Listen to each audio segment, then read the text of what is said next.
Good afternoon, everyone. Welcome to the Public Forum on Monday, the 18th of August 2025. Public Forum relates to representations from the public on agenda matters before the ordinary meeting of Council, which will commence tomorrow morning at 9 a.m.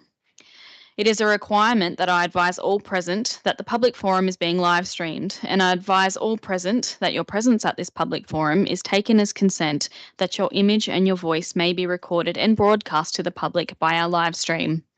Recordings of this public forum will remain on Council's website for at least 12 months. In the chambers today, we have Councillor Julie Coburn, Councillor Ben Pakes, Councillor Dean Saul, and Councillor Noel Selby. Councillors online, we have Councillor Arthur Bain, Councillor Adam Matchett, Councillor Alexandra Wyatt, and we are expecting Councillor Annette Lawrence to log on soon, so she currently is not an apology at this stage. I'll now move on to Acknowledge Country. Kempsey Shire Council acknowledges the land of the Dunghutti Nation. We pay respect to elders past and present. We acknowledge the role of emerging leaders to continue to guide us in the future. We acknowledge the stolen generation and the need to change practices to be inclusive. This land always was and always will be Dunghutti land. And now I'd like to also take a moment to acknowledge servicemen, women and their families, as today is Vietnam Veterans Day. The 18th of August is the anniversary of the Battle of Long Tan, which took place in 1966. And I'd like to remember the sacrifices of those who died and say thank you to almost 60,000 Australians who served during the 10 years of involvement in the Vietnam War. On Vietnam Veterans Day, we pause and reflect on the bravery, teamwork and endurance that Australians displayed during the war. We honour those veterans who lost their lives during battle, who returned home wounded, ill or injured, lost their lives in the years since they returned, or still carry the physical and emotional scars of their service. We also pause to reflect on the impact of service on veterans' families. The Vietnam War was Australia's longest military engagement of the 20th century. And by the time the war ended, almost 60,000 Australians served during a decade of conflict between 1962 and 1972. About 3,000 Australians were wounded during the war, and 524 died during their service in Vietnam or as a result of that service. Today, I went to the Kempsey Macleay RSL sub-branch and laid a wreath on behalf of Kempsey Shire Council in our community and took the time to say thank you to our veterans. So I'd just like to take a moment to pause and reflect on that. I now move to conflicts of interest. Are there any conflicts from any councillors on the items on the business paper? I hear none. I will now hand over to our CEO, who will outline the guidelines for the public forum.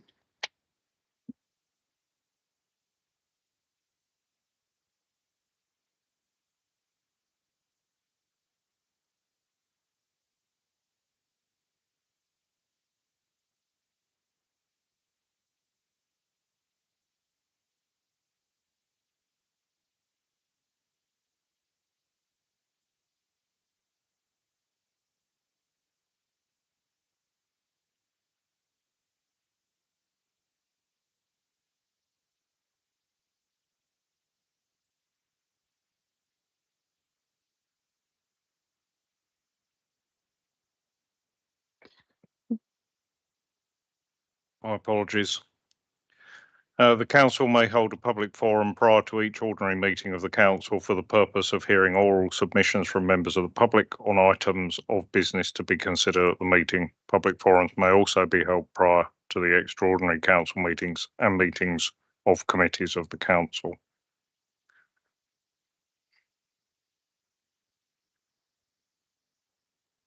Public forums may be held by audio-visual link. Public forums are to be chaired by the Mayor or their nominee. A person may speak on no more than 2 items of business on the agenda.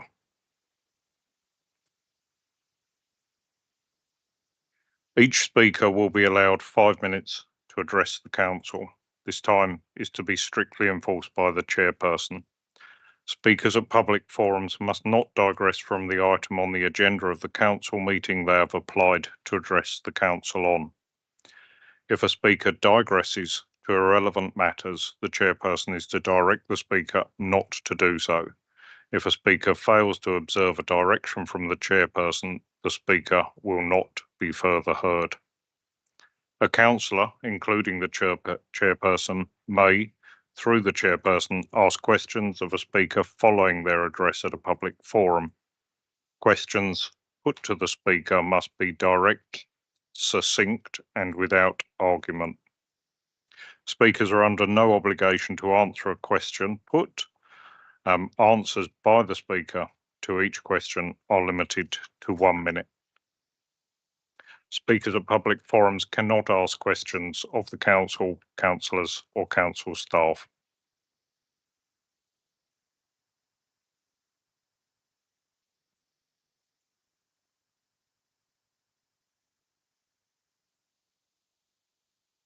Yeah. Thank you. Thank you, Mr. Medal, for those rules. We'll now move to speakers on today's public forum. We have 4 items, and firstly we have Mr. Lindsay Kay, who will speak on item 10.1, presentations by school leaders, and he'll be speaking for.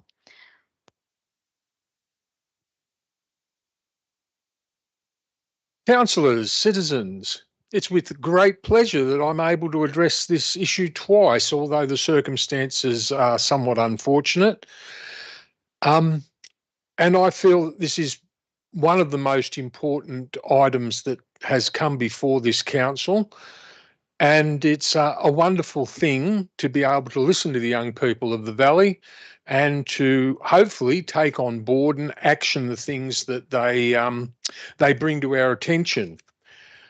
Those who weren't here for my previous address, I'll just do a brief précis. The first time this occurred was in November 2023, and that set me on a journey where I researched youth services in this valley and found out that there wasn't really a lot on offer for young people, although there was a lot of things happening, presumably in the interests of young people. I then set about trying to set up a youth forum, which for various reasons wasn't successful. I've got a second initiative I tried with RSAs, which is still ongoing, but obviously doesn't cover the younger area of youth. But we did manage to get the Kempsey Sound Clash happening, which has shown that there is actually a community of young people in the valley involved in the production of music. That's run successfully several times since we set it up. And just recently, there's been a Macleay Valley improv group set up, and you might have seen some of the publicity about that, which is catering to the young people who had otherwise been travelling to Port Macquarie to be involved in the thing that they were passionate about. This is an ongoing theme in our community. There's all of these young people who transport themselves from here to Port Macquarie because there are things that we don't have on offer locally. We obviously can't afford to provide for every need in this community, but we should probably be trying to provide the needs that our young people are expressing.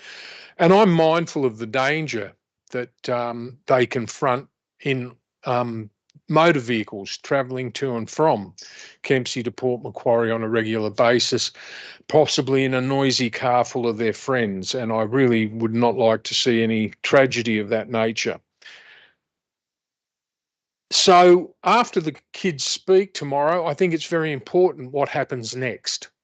What do we do? What can we do? And those are the considerations I'd like to have to the forefront of the mind as we listen to them tomorrow, so that it's not a case of they speak and we pretend to listen, or we listen, but we then do nothing. That would be disrespecting them. It would be disrespecting the process that they've gone through, and we need to be putting as much weight as we can within the constraints we face on the things that they say. They bring a perspective that we cannot have because we were not, as they were born as recently. I really do praise this initiative. I think it's one of the best things this council's done in the sense of moving forward and moving into the future. And I don't want to put too much criticism before the people in the council or the council staff from what's gone before as a result of what happened in November. But I do think that we need to very much do the simple stuff. There was in November, there was a group of kids that were travelling for volleyball to Port Macquarie, and it struck me at the time that it really wouldn't take much money or effort to organise a volleyball court, and yet it hasn't happened. Now, I would have done it myself, but I'm more involved with the arts than sport. I don't know who does volleyball locally, who's the volleyball head, but surely amongst us we could have made that happen by now. And I was speaking to the girl who spoke at the last November one, and they're still travelling to Port Macquarie. So, you know, really that wouldn't have taken much, and we still haven't achieved it. Probably the most difficult thing in the youth space is ensuring continuity because they get old and stop being youths. And so succession planning and having an ongoing thing is really important. There was once a youth forum in this valley that was supposedly very successful and productive. Let's have another one. Thank you. Thank you, Mr. Kay, for your presentation. I certainly agree with you that the school leader presentations have been a really positive contribution to council, and I think over the last term and over this term it's been fantastic to see councillors be engaged with our young people at this level, and certainly nice to see young people engaged with council at a schooling age, which is fantastic. Do any councillors have any questions for Mr. Kay? Yes, Councillor Wyatt. Thank you. Can you hear me okay? Yep. Cool. Okay. I was having a bit of trouble hearing before. Thank you for your presentation. I just wanted to commend you for taking a step up. You have been, I've had discussions with you in the past, and I just wanted to acknowledge that you are presenting very well, and I acknowledge you for taking a stance and doing something that you really believe in. I have two questions, please. Or three rather. Can you just tell us a bit about the SoundCloud event or activity that you've organised, please? It's Sound Clash. Oh, it's Clash, the Kempsey Sound Clash, and I will only take peripheral credit for organising it. It's been done through Larry Moylan, who runs the music shop in Tozer Street. But when I was running the shop, I often had young people come in who wanted to record their hip hop and whatnot, and I always facilitated that. And that helped to develop this community of people who, in the old days, it would have been a little bit more like a battle of the bands, but that's not happening as much as it used to. These kids tend to work in their bedrooms on their computers, generating their own stuff. And this was a way to get them all together and actually get out in front of an audience. And there's now been a whole little community of these people doing that. Thank you. Can I ask my next question? Yes, please. Yeah. Okay. Sure. That is really cool. So they can perform and record. I think you've already answered. Who are your partners and your collaborate, or who are the partners and collaborators? Just you and yourself and the music shop and Lindsay and who'd you say, Liam? Well, it's Liam. He likes to be called Larry. Okay. Sorry. So it's been Larry. All of this has been done as part of the Macleay Valley Arts Council subcommittee structure. They're the ones that really overarch it and make it possible for us to do things which we'd otherwise need more infrastructure and insurance and other type things. So they're a partner. There's a young lady who's in year 11, Nikki Tremes. Anyway, Nikki Travis. She's the one that was really behind the improv group. It was her idea. She tried to get it up through the Macleay Valley Theatre Company. And anyway, instead of her being disappointed and facing obstacles, I just ran my bulldozer over everything that was in her way so that that could be made to happen. And again, it stops these kids from having to travel all the way to Port Macquarie with the expense and inherent difficulties. Yeah, thank you. I lost a cousin in one of those situations, actually, having to travel very far in a car of a bunch of 17-year-olds. So yeah, that resonates with me for sure. And my third question is, have council provided support in kind or services or anything? Well, yes and no. I haven't really. We haven't really. How would you say?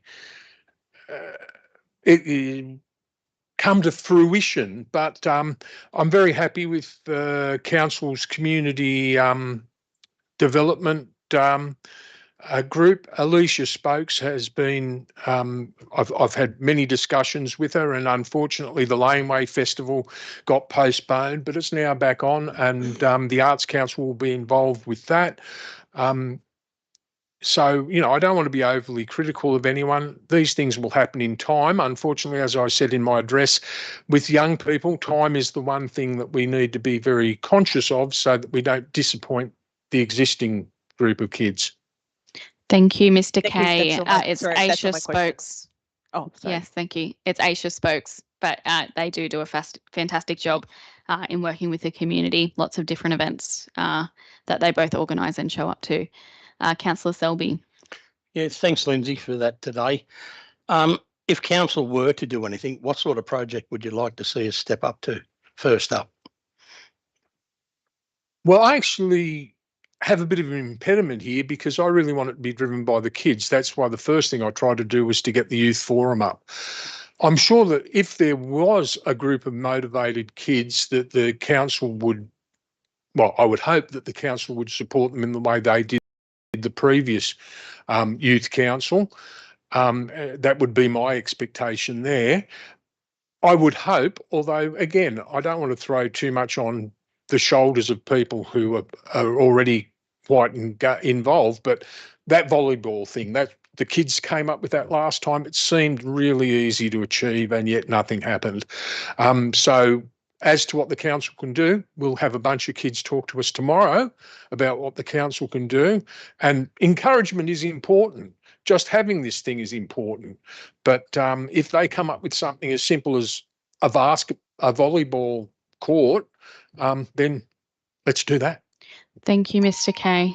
It is interesting. Some of the things brought up are also state and federal government issues that they do delve into. So some things are just a good way for them to engage in the whole political sphere. Councillor Bain. Thank you, Mr. Kane. It was a great presentation. Are you aware that the community grants round has just opened and that there are grants available for arts, etc. that might encourage you to apply for? Yeah, I am aware of it. I'm in the middle of doing the preliminary work on a grant to get video equipment so that the community that are involved with the sound clash can make promotional videos for their material. But it may not be the community grants that I go to for that, because there are other grants that, again, through Asia, I've been directed towards with the Grant Guru facility. So, yeah, certainly I will have my hand out for some money at some point. So thanks for reminding me of that. Thank you, Mr. Kay. Are there any more questions, councillors? No. Thank you for your presentation today, Mr. Kay. Pleasure. Thank you. We'll now move to Mr. Troy Irwin, who will speak against item 11.1, notice of motion, enforcement of car parking regulations at the beaches. Surf break. That's what it is at Crescent Head. It's on the bucket list of surfers. It's a pilgrimage. It's a mecca for longboard, which we used to call planks. Mallow's another name, Malibu. They're long, heavy boards, and if you don't want to lug them from 500 metres away, so they park there. It is social interaction. It is a corroboree ground for surfers. It is a church. That's what it is, and it is in our DNA as a surfer to go there. I went there for that reason, because I was riding to Malibu and it was on my bucket list, and that's how I got to surf at Crescent Head and take my daughters there and have a beautiful holiday surfing there. I stayed in a cabin. At that time I had a bit of silver around me, but a lot of these people, they can't afford it and they're travelling, and you want to take away the safari of the Australian in our DNA, a cultural thing.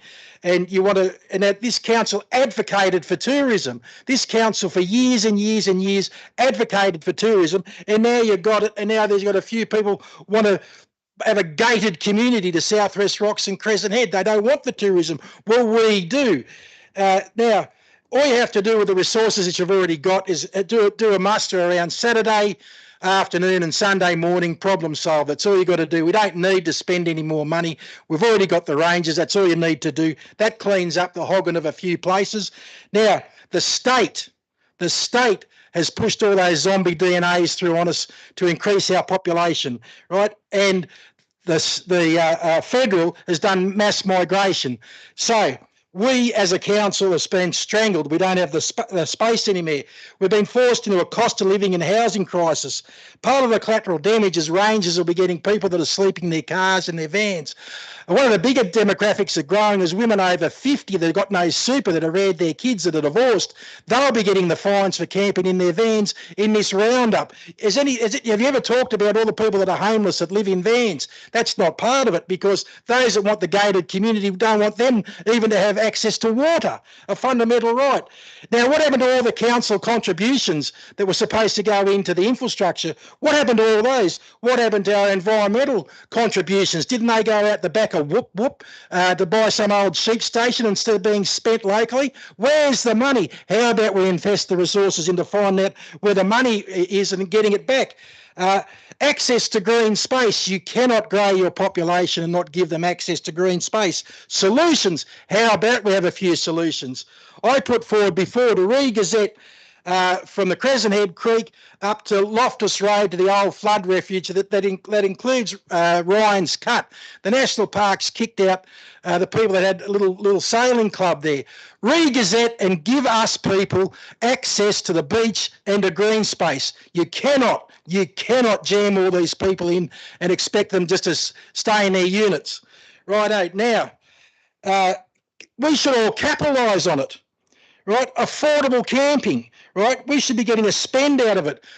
Our milk people are on their knees. There's no money in milk because we've got to feed the cows so much of all the floods. The honey has collapsed with the Varroa in imported honey.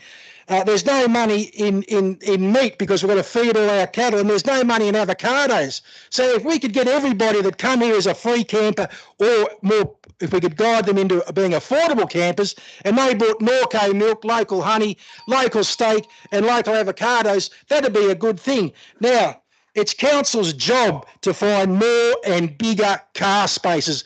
And it's an abomination at Southwest Rocks what the money was spent. You park on the headland, you can't even open your doors. Big fella like me can't even get in or out. Righto, so your job as councillors is to go to state and federal government and get the money, to get the green space and to get the infrastructure that we've been cheated out of. You lost $11 million for a white elephant up the road. How about you get $11 million to get green space and car parks? And I'd just like to say, well, I was going to say something about all the NIMBYs that wanted a gated community, but we'll leave that for another day. Because what happened to the road? What happened to the road to Whoop Whoop? That got tarred. The sky didn't fall in, did it? So what I'd like to say is a big thank you to all the people on Kempsey Council that clean the toilets. The public toilets, they do a fantastic job, and it's my opinion that they should be the ones that should run the council, because at least they're consistent at doing a good job. Thank you, Mr. Irwin. Much appreciated.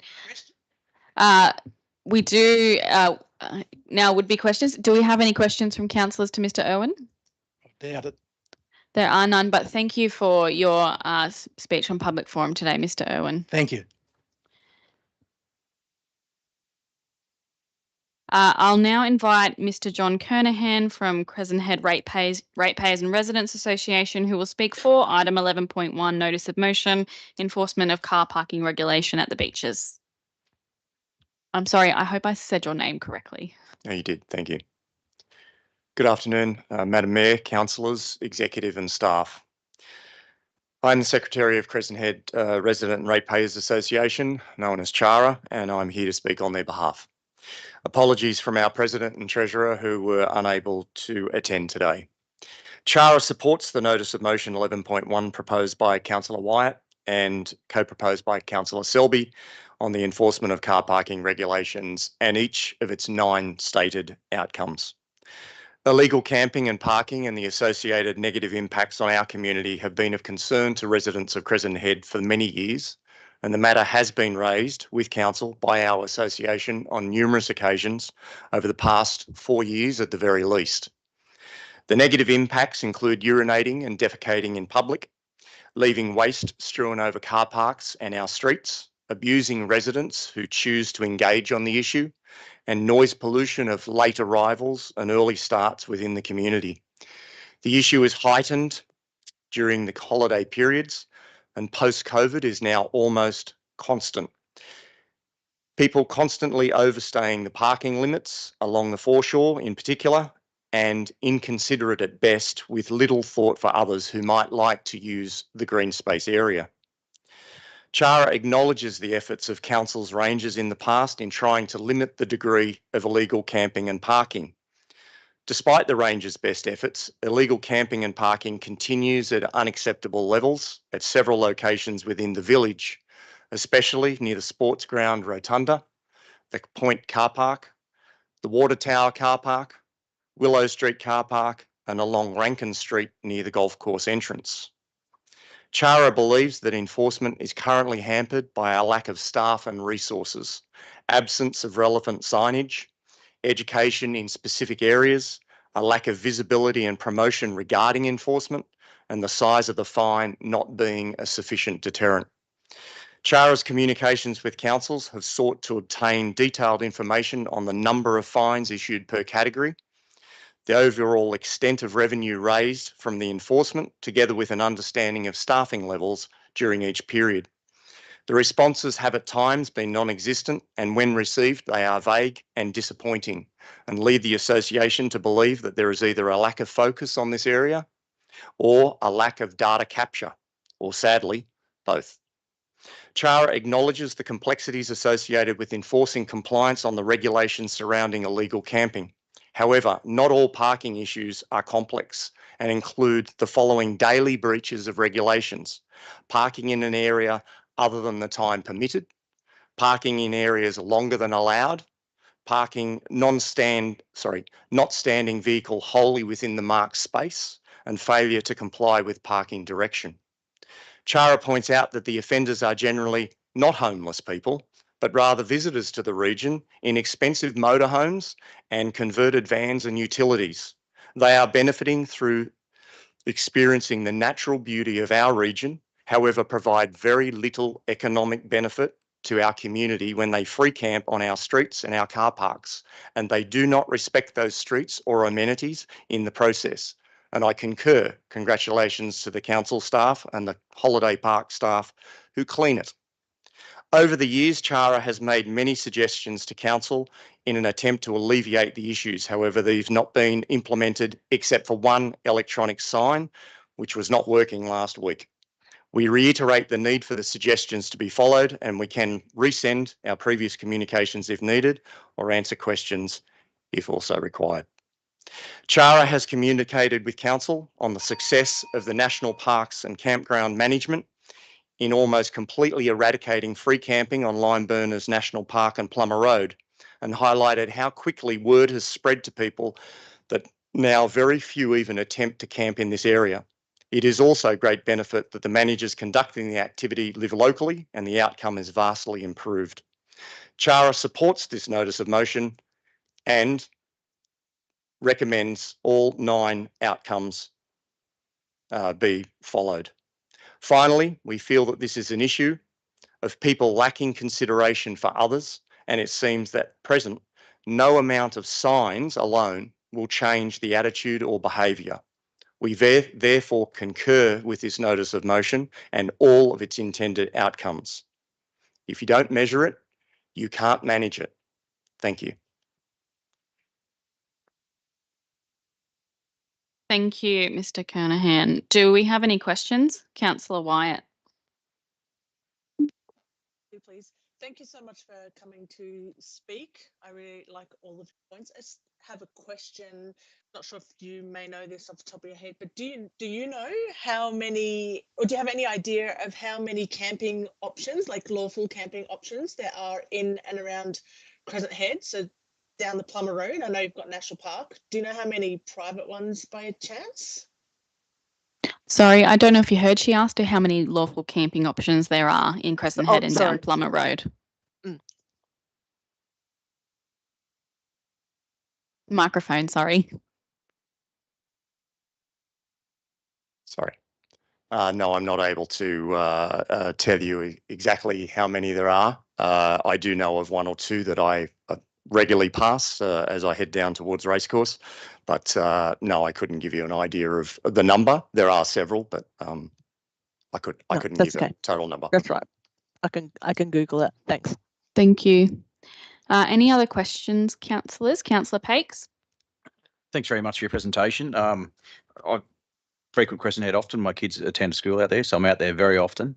I'm a vanner, but I don't camp out there obviously because I'm close enough. But my question is a balance. I absolutely understand the what the area is, and that it is a national surf reserve, and it has got a lot of meaning to people far beyond our location. So how, with respect to what's put in the motion, how can we further cater for people who want to come to this area and use it for its purpose as what it was in history, the National Surfing Reserve? Microphone. It's a difficult one. I think following some of the recommendations is a good thing. I too surf and I go down there quite regularly, but I'm there for maybe under 2 hours, and then I move my car and I allow other people to go and use it as well. When you get there in holiday periods and the vans are already parked up at 6 a.m, backed in, and they are there till dusk, it is not fair to any other users, any other tourists, nor local residents. That is the problem. So compliance is needed so that more people can do what we did as we were kids and come here and experience it. I agree that it's, it is a national reserve and it should be enjoyed by all, but you can't park there, so you can't enjoy it. Thank you. Do you have a follow-up, Councillor Pakes? Yeah, follow up from that. Yeah, so a reasonable time for surfing, like your experience is a couple of hours. Like I'm 46 and I reckon I'd be an hour out there and I'd be gone. So do you think 2 hours is enough? Well, there's 2 hour and 4 hour parking. And so I'm not against, and the association is not against 4 hour parking. What we're against is 12 hour parking, is 24 hour parking. That's the issue. The issue is not the 4 hours and it's not the 2 hours. It's the constant parking. And there is only limited car spaces, and I do not want to get into foreshore plans. There are limited spaces anyway. But even if you added another 100, they would be full. And that then presents the problem. So without compliance to the parking regulations, you end up having this problem. Compliance is what's required. Thank you. Do you have a further question, Councillor Pakes? Yeah, further question, please. So I can't see your microphone. Oh, sorry. Vertically challenged microphone. My apologies. So what's proposed for regulation? Would you understand if there was more policing in those high use areas versus perhaps in the like you said at the rotunda and so on, like to be a balanced approach? The high use area being at the front and a less policed area at the at the rotunda or one of those other less used public spaces, because my observation, those areas are quite non-used outside of hours. Yeah, like say from 5 o'clock till 5 p.m. to 5 a.m. Very rarely used by public, except for obviously the soccer when winter's on, but yeah, not so much in summertime. What are your thoughts on that? We have members that have reported through to the association that they've had people parked in front of their homes, and effectively people urinating on their strip. I live in Crescent Head, and I've had campers directly opposite me, and down the road and up the road. It's obvious. It's obvious that they've parked there. Admittedly, that is in high season, not in low season, but in high season, it is everywhere. On Sunday morning, I had need to come into Kempsey very early, and at 6:30, I drove down from where I live, and I looked towards the rotunda and the sports ground car park, and there were 4 vans at 6:30 a.m. in that car park. Now, I didn't go and check as to whether they'd been there overnight, but I'm pretty sure they were. It happens all the time, and that's in winter. There were 4 vans in the rotunda car park at 6:30 a.m. this Sunday. It happens all the time. Thank you. Councillor Coburn. Thanks so much for your presentation today. My question is, do you believe that if we can improve the compliance, that really it becomes an educational piece, and that's just as important about educating the users of that space that it is a shared area and that there are limits? So do you think it will become sort of an educational piece? The youth of today love social media, and I think council should look to utilise social media as well with stories of compliance. Word gets around, and that was the example that we were using regarding national parks and wildlife. So Facebook pages, wiki camps, things like that, they get used to it, they hear it. The word spreads. Down the point, the word spreads. A lot of them, by the way, have dogs that are off lead, but I won't digress. Yes, compliance is required. Then promotion, both through council avenues and also social media, of the rules and the fact that at Crescent Head and Southwest Rocks, we don't want free camping. We love tourists. Bring on the tourists, but be economically responsible for the region, not free camping. Thank you. Councillor Selby. Thanks for your presentation too, John. Do you think that if there was more camping there, camping areas and that, they'd use them instead of, or is it just all about, yeah, I'm going to take up a spot, I'm going to camp there no matter what? I think if there were more of the low-cost camping solutions, then yes, they would use them. There are some, as I said, I don't know the total number, but I am aware of a couple because you drive past them all the time and they're visible. The ones that are visible, you can see, and during the holiday period, they are used a lot. There are also properties where people are free camping. Not sure whether it's right or not, but yes, it happens as well. So what it suggests is that the demand is there. If there were more options available, and the previous speaker said we should monetize it, well, if there are people around that have got that ability and they can put in an application for it, then so they should monetize it. Yes, I believe it would be used. What we're speaking against is the free camping in our streets and in our car parks, because it's not doing anything other than polluting our area. Thank you. So Yeah, one Councillor more on Selby. that. Do you think, do these people at all look after the economy out there? Do they spend money out there, or do they turn up with everything with them?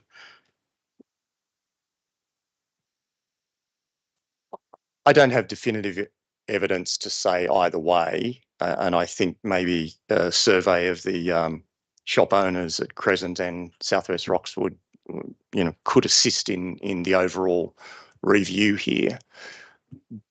But it seems and I regularly walk my dogs along there pretty much every morning, it regularly seems to me that things come out of the van, coffee's made on the portable stoves and food, and, they have their own gear.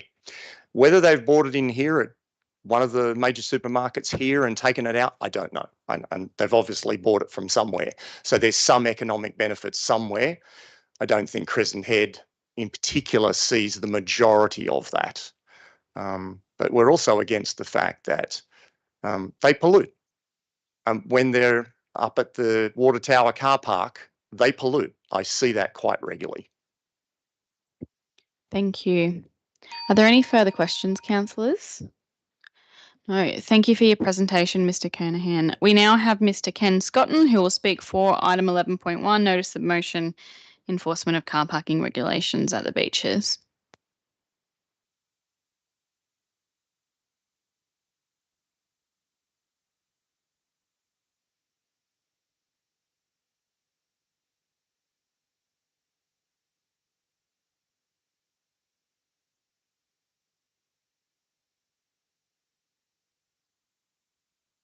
Thank you for the opportunity to speak this afternoon.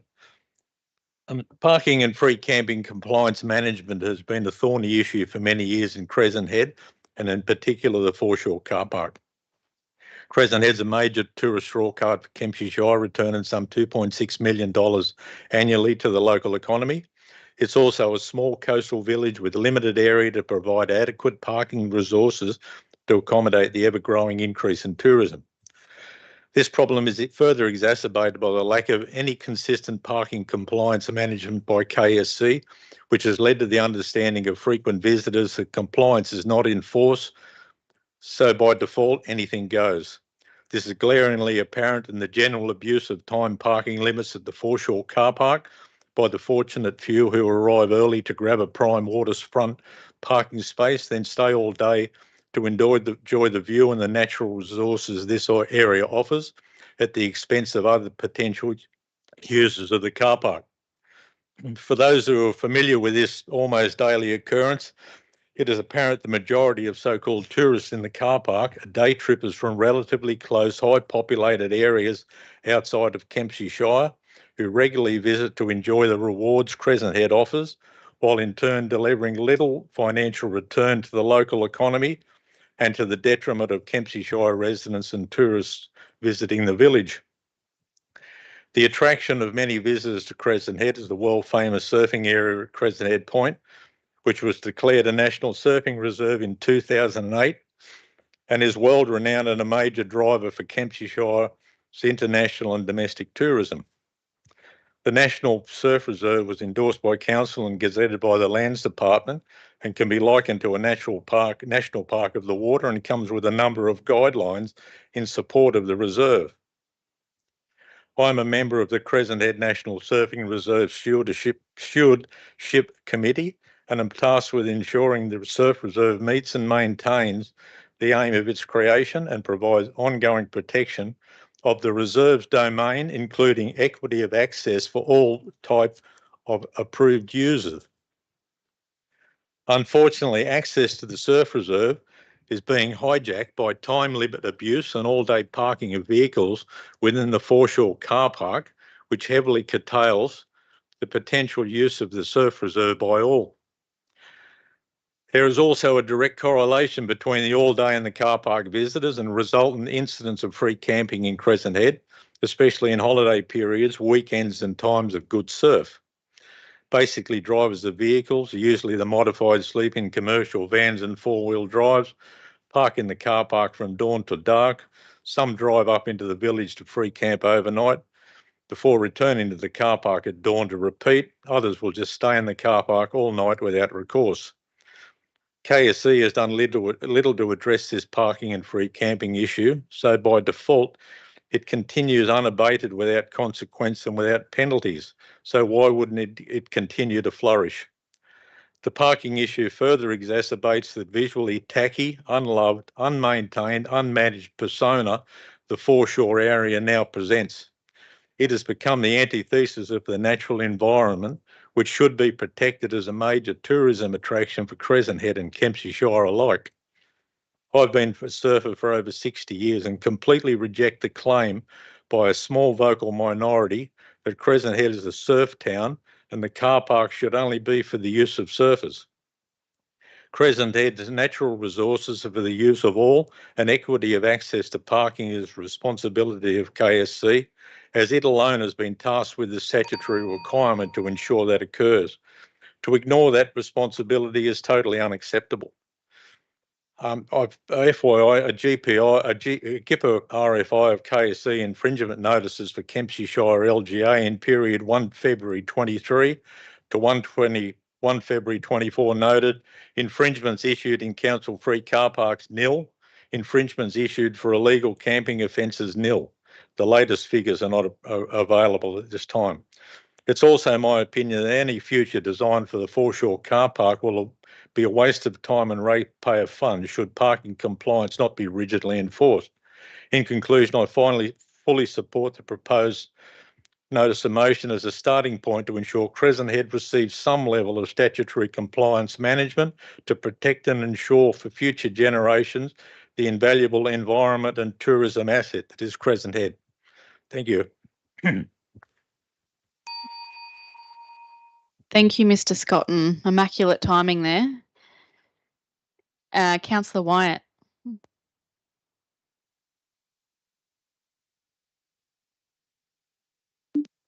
Got it. Thank you. Thanks for your presentation. Greatly appreciated.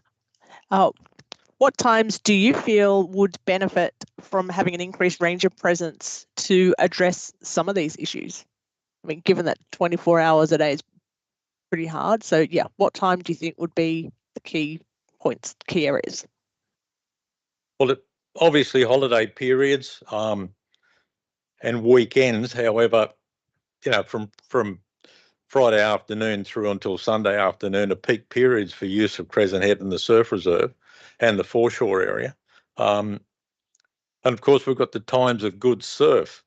And what we find Crescent Head now, the surf club has had a surf cam installed that gives people online access to see whenever the surf's good at Crescent Head. So when the surf reports online say there's going to be a swell and they look at look at that vision, then they're on their way to Crescent Head. They normally don't have anywhere to stay. They're not interested in booking any accommodation. And just to throw into that an earlier question, there are actually 9 campgrounds in the Crescent Head facility that are available to people to come in and for free campers to utilise, and they rarely do. But look, weekends, just back to your question, weekends, especially late in the evening, early mornings. I mean, I have seen rangers come in on a Monday morning at 10 o'clock. You know, by that stage, everything's happened. The free campers have gone back to the car park. There's nothing to see, and there's nothing really happening on a Monday unless the surf's very good. So, thank you. Thanks. Councillor Coburn. Thanks, Mr. Scotton. Thanks for your presentation. Can I just ask, what, as a resident, what do you view as being the biggest impacts for local people with the free camping issue particularly? oh, I think, as John mentioned before, the impact of people actually living outside your residence. A lot of them are noisy. They have no regard for the local residents. At times, and with a lot of the rental properties in Crescent Head, they've been known to drive into vacant properties and take up residence in the driveways. They'll use the water. They use our resources.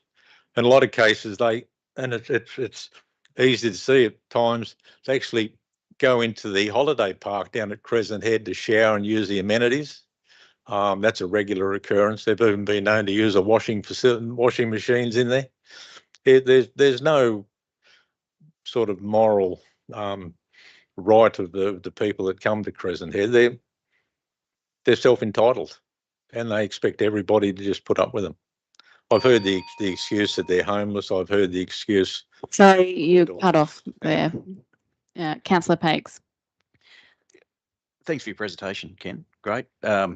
So down the back road, there's a couple of guys that come and go in their cars late afternoon and early morning. I think they're the 2 ranger guys that come and check people out and tell you to go and get a place. Do you think there's a hybrid model that might work for Kempsey Shire Council to adopt that might include someone, a ranger situation like that, that just comes along and knocks on someone's window and says, hey, you can't camp here. Could you move on? And here's the places you can go. Here's the phone numbers. Please go and get somewhere. And that's what they do. The guys, I've been Just there. your at fun runs. microphone, Mr. Scotton. Yeah. So do you think there's a hybrid option there that because that works, and as suggested by the previous speaker, that has worked? I agree that would work. I think in the past, council did have an initiative down there to try to educate free campers and to warn them. I think the warnings fall on deaf ears. I think that that model they're using now down in the back road would work in Crescent Head. The people have to be motivated to deliver it. And I know they are down the back road because they do give them a warning late in the evening. And if they're still there at 4 a.m, they get a knock on the window and they get a fine. And that's cleared them out. Unfortunately, they've cleared them out and they've come back into Crescent Head because there's no compliance in Crescent Head. I was talking to a guy today, he lives around near the rotunda. He said they keep him awake at night time. He said even now, last night, they were in there. They're all over Crescent Head. They just appear, and of course they lock these vans are self-contained. They lock them up. There's no toilet facilities in there, but they get in at night. You wouldn't know if it was a car parked in the street or whatever. If your vision, but yeah, they're around and they don't go away. Thank you, Councillor Selby, and Councillor Selby, then Councillor Lawrence. Thanks for your presentation, Ken.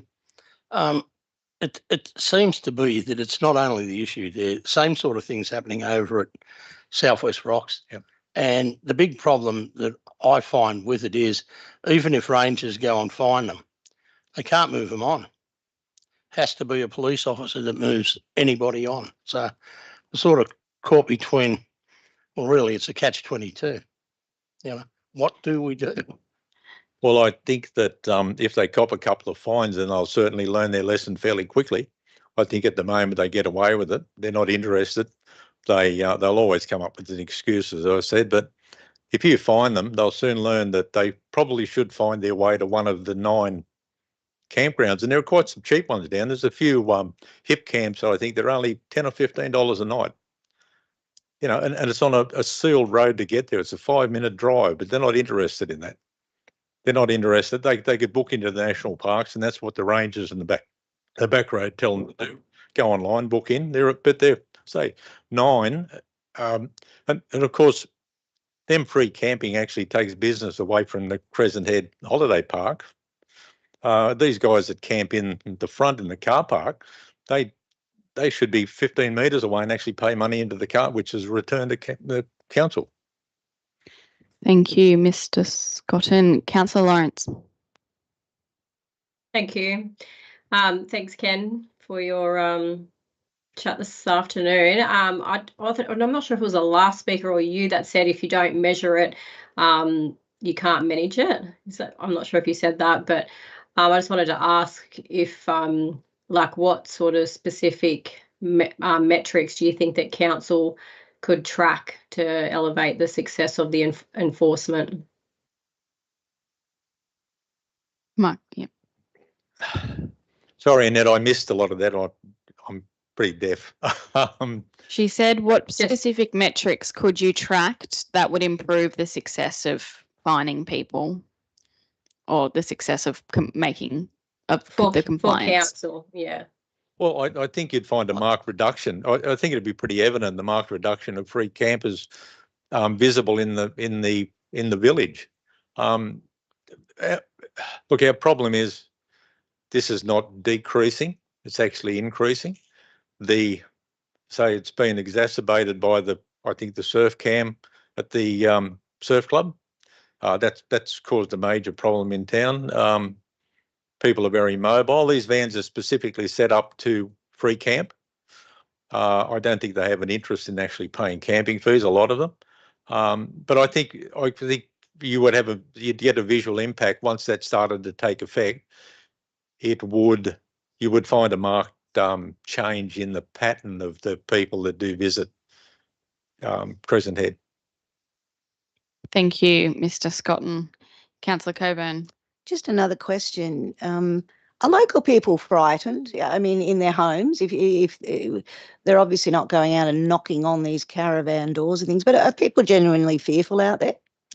I think there could be some people that would. I think they're frightened to approach these people. I do know of some residents close to myself that had a few run-ins with free campers in the street when they've asked them to move on. At the morning, they usually find some little presents left on the footpath. But yeah, look, there's a certain level of crime that's endemic in Kempsey Shire. We have to appreciate that. We've had incidents in Crescent Head. I'm not specifically blaming any free campers for that, but I think we're all wary, the people who live in Crescent Head, of what happens in the streets in front of our houses, and to have unknown people outside of your house at all hours of night certainly would lead some concern, especially if you're a single person living in a house there, because police response is a long way away in Crescent Head. Thank you. I just want to make sure you're not conflating two different issues of crime and tourists into the, or they are tourists at the end of the day into the area. Councillor Saul. Thank you, Madam Mayor. A question to the Speaker. For several years, this issue's been boiling. At one stage, if a ranger approached a vehicle or a camper, asked them to move on, and they replied that they weren't able to because they were either had too much alcohol or other drugs, where would council stand if we moved someone and they had an accident? Would that create a problem?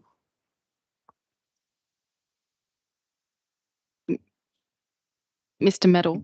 Thank you. We simply don't have the powers to move campers on. That's not within our current suite of tools that we're able to use, nor is it easy to issue a ticket. It's not a ticket to the owner of the vehicle, it's a ticket to the actual camper, which means that you need to be able to get their name and address, and they obviously know the tricks of the trade, so they're not willingly divulging information to our staff either. Thank you. Thank you, Mr. Medal. Are there any further questions? No. Thank you, Mr. Scotton, for your presentation, and thank you to all of our speakers for coming along tonight. It is a big thing for lots of different people, and thank you for your interest in the business of council. That concludes our public forum for today.